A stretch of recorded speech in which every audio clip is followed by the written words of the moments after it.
अस्सलामुअलैकुम। ABN news के साथ मैं हूं उमर सियालवी। हेडलाइंस आपने जानी हैं। खबरों की तफसीलात में सबसे पहले आपको बताते चलें कि chairman joint chiefs of staff committee general Sahir Shamshad Mirza का शंग्रीला डायलॉग कॉन्फ्रेंस से खिताब। कहा, एशिया पैसिफिक 21वीं सदी का जियो पॉलिटिकल कॉकपिट बन चुका है।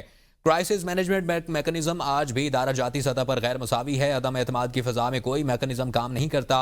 पायदार क्राइसिस मैनेजमेंट के लिए बाहमी बर्दाश्त और मुसावात की जरूरत होती है।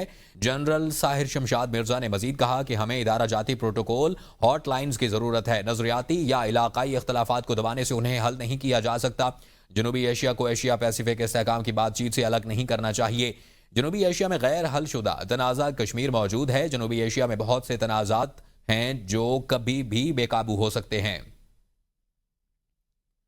फ्रांसीसी फुटबॉल क्लब पीएसजी यूरोप का नया चैंपियन बन गया। फाइनल में इतालवी क्लब इंटर मिलान को 5-0 से शिकस्त। पीएसजी पहली मर्तबा चैंपियंस लीग जीतने में कामयाब हुई है। आपको बताते चले, फ्रांसीसी फुटबॉल क्लब पीएसजी यूरोप का नया चैंपियन बन गया है। फ्रांसीसी फुटबॉल क्लब ने पहली मर्तबा ये चैंपियनशिप जीती है। फाइनल में इतालवी क्लब इंटर मिलान को 5-0 से शिकस्त दी।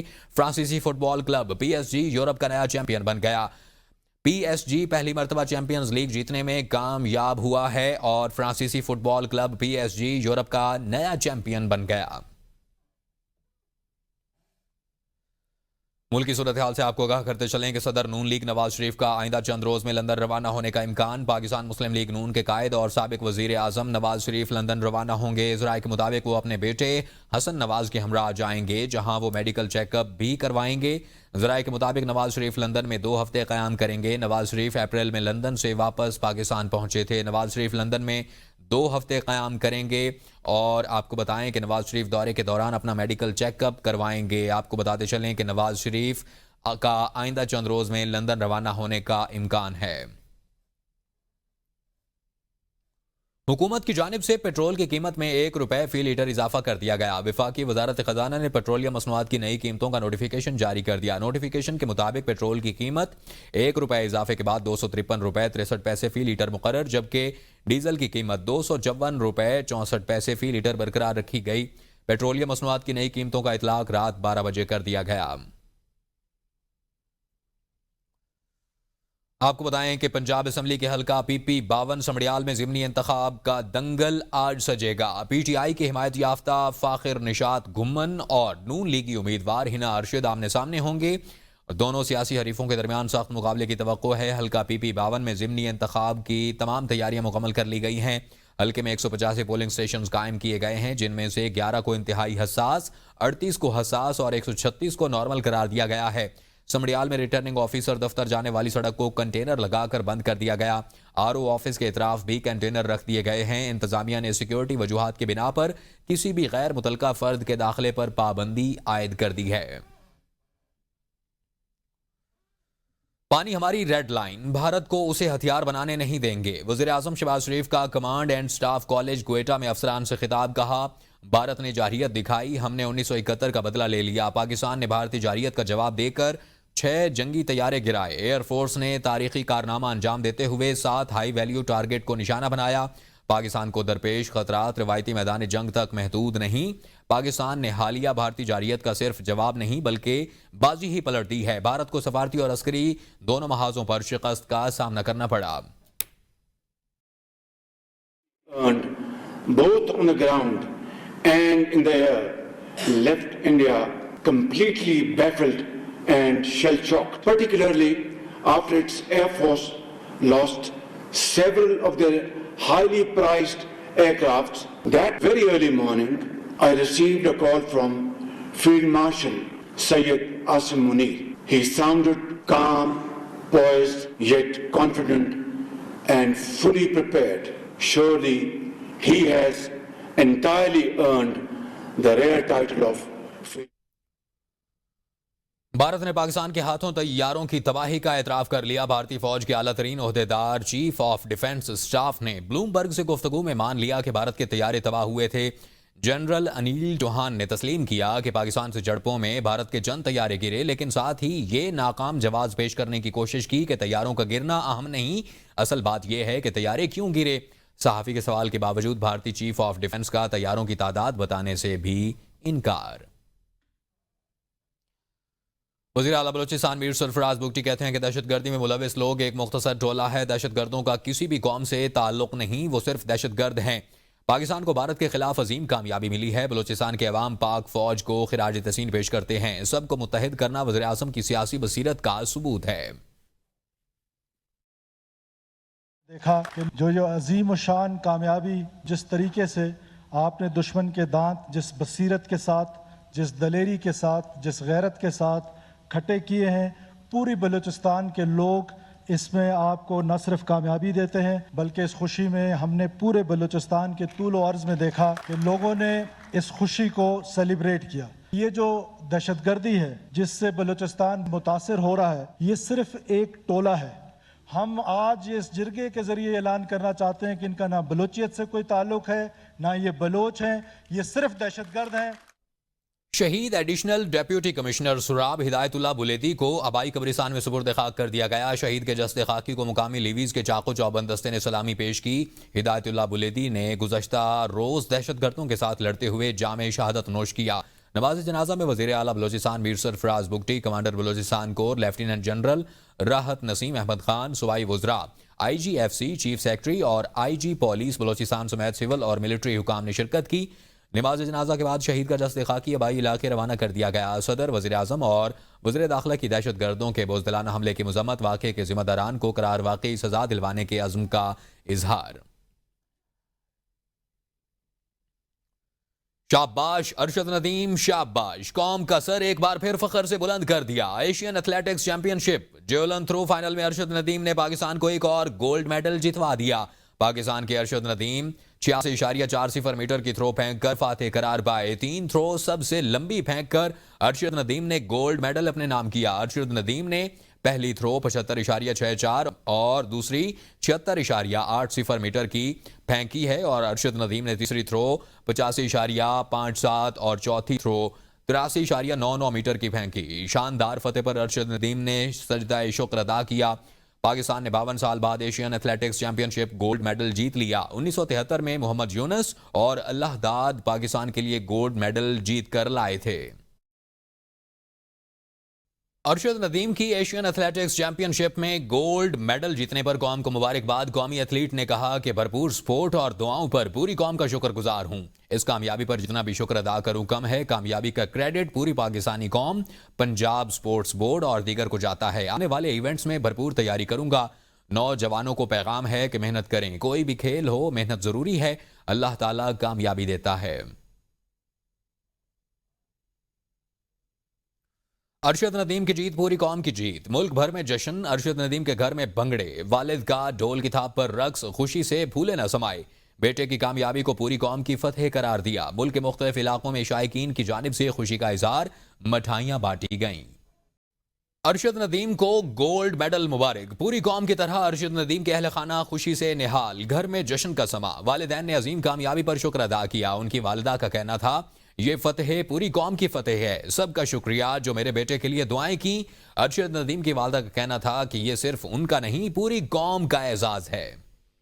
मैं अल्लाह ताला की बहुत शुक्रगुजार हूँ और पूरे मुल्क की, पूरे गांव वालों की और पूरे पाकिस्तान की कि मेरे बेटे के लिए दुआएं मांगी और मैं अपने बेटे के लिए भी बहुत दुआएं मांगी और अल्लाह ताला ने मेरी दुआएं कबूल की और आगे भी इस तरह ही माशाल्लाह दुआएं मांगूंगी अपने बेटे के लिए। और मेरे बेटे ने माशाल्लाह मेडल जीता और मेडल जीत के पाकिस्तान का नाम रोशन किया। इस तरह ही दुआएं और पढ़ाई चलती रहेंगी और मेरा बेटा आगे भी ना माशाल्लाह मेडल जीतता रहेगा और पाकिस्तान। बानी पीटीआई की हुकूमत के खिलाफ एहतजाजी तहरीक शुरू करने का ऐलान। सेनेटर अली जफर ने बानी पीटीआई से मुलाकात के बाद मीडिया से गुफ्तगू में कहा कि एहतजाजी तहरीक का मरकज इस्लामाबाद नहीं होगा, मुल्क भर में एहतजाजी तहरीक चलाएंगे। बानी ने कहा, हमें दीवार के साथ लगाया गया, हमारे पास कोई रास्ता नहीं बचा। बानी ने कहा कि मुल्क भर में एहतजाज करेंगे जिसे मैं जेल से लीड करूंगा। तमाम हिदायत वो जेल से देंगे। मुझे जिम्मेदारी दी गई है कि एहतजाजी तहरीक का प्लान बनाकर उनको दूं और बानी से आइंदा मुलाकात पर एहतजाज की तहरीक का प्लान पेश करूंगा।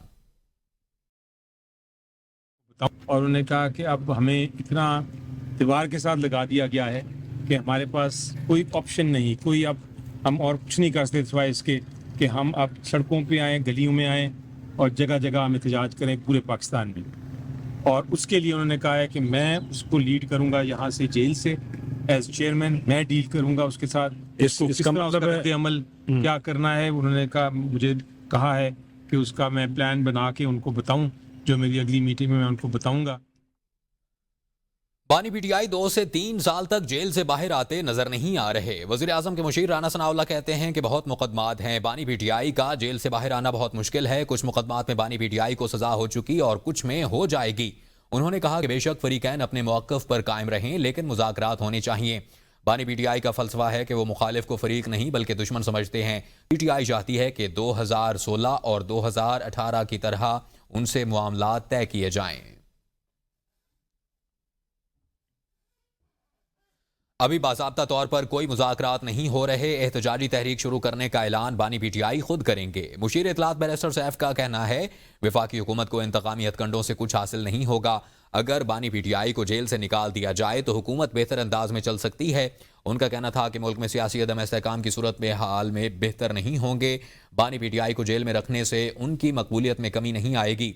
हुकूमत ना कोई फैसला करती है, ना ही इसकी कोई नीयत नजर आती है।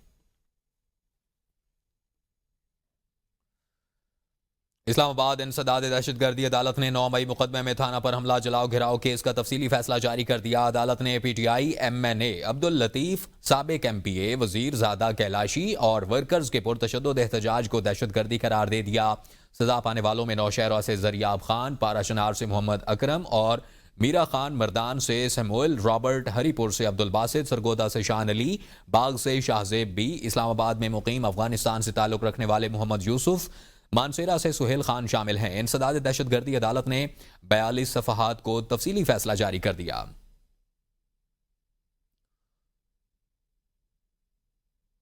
गुरूर खाक में मिल चुका, लेकिन हट दर्मी अब भी बरकरार है। भारत की जानिब से ऑपरेशन शील्ड के तहत मकबूजा जम्मू कश्मीर और पाकिस्तान की सरहद के करीब रियासतों में शहरी दिफा और ब्लैक आउट की मशकें। श्रीनगर के मशहूर लाल चौक में ब्लैक आउट मश्क अंजाम दी गई। सिक्योरिटी मशकों का मकसद हालिया फौजी कशीदगी के तनाजुर में हंगामी हालात से निपटने की तैयारियों को जांचना है।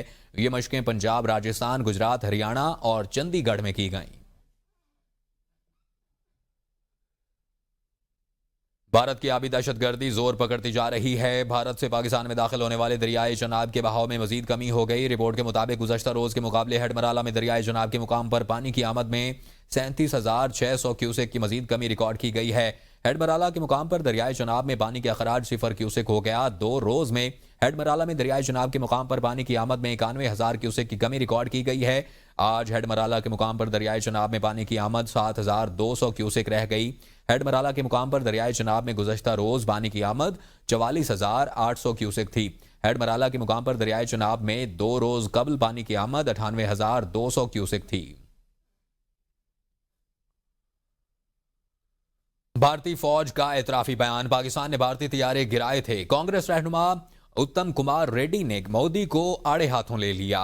तेलंगाना के वजीर उत्तम कुमार रेड्डी ने भारतीय chief of defence staff general Anil Chauhan के एतराफी बयान पर कहा कि अब जब यह वाज़ेह हो गया कि राफेल तैयारे को पाकिस्तान ने मार गिराया था, अब हुकूमत को मुसलसल झूठ बोलना बंद करना चाहिए। हुकूमत ने कभी वजाहत नहीं दी कि अमरीकी सदर ट्रंप ने दोनों ममालिक के डीजीएमओज में से किसी के बोलने से पहले जंग बंदी का ऐलान क्यों किया।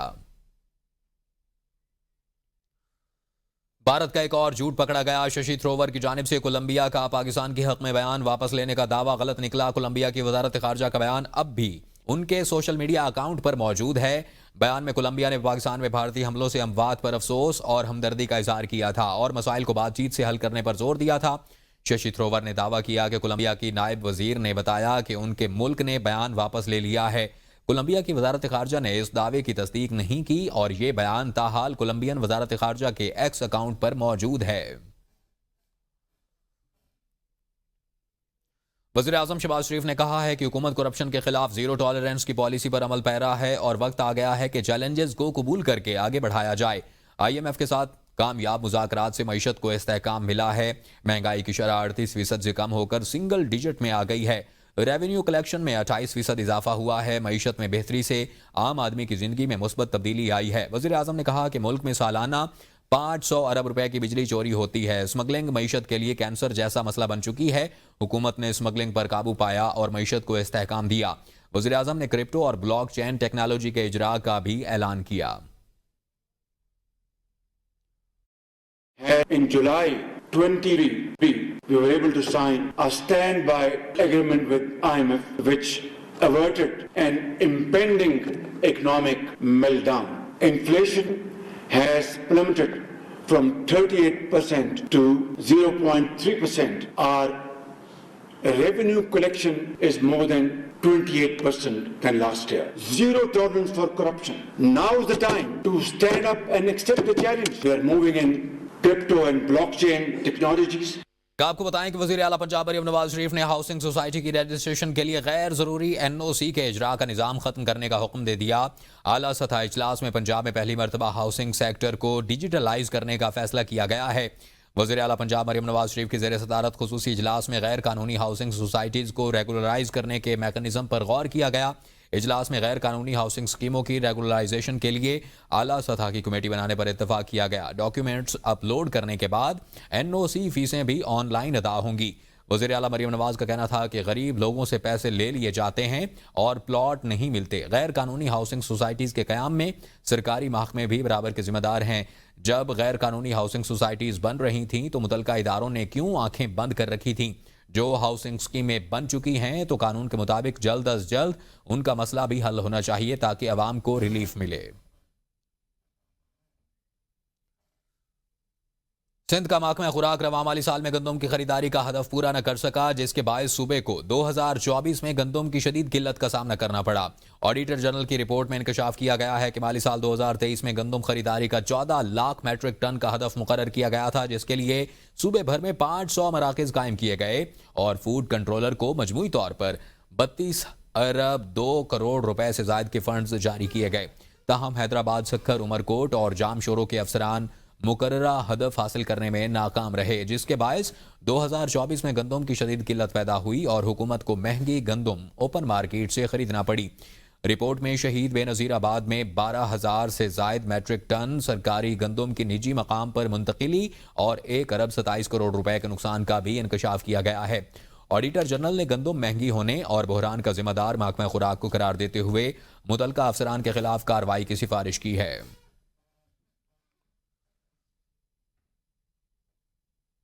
ABN न्यूज़ स्टूडियो से फिल वक्त के लिए इतना ही। बाखबर रहने के लिए देखते रहिए ABN न्यूज़।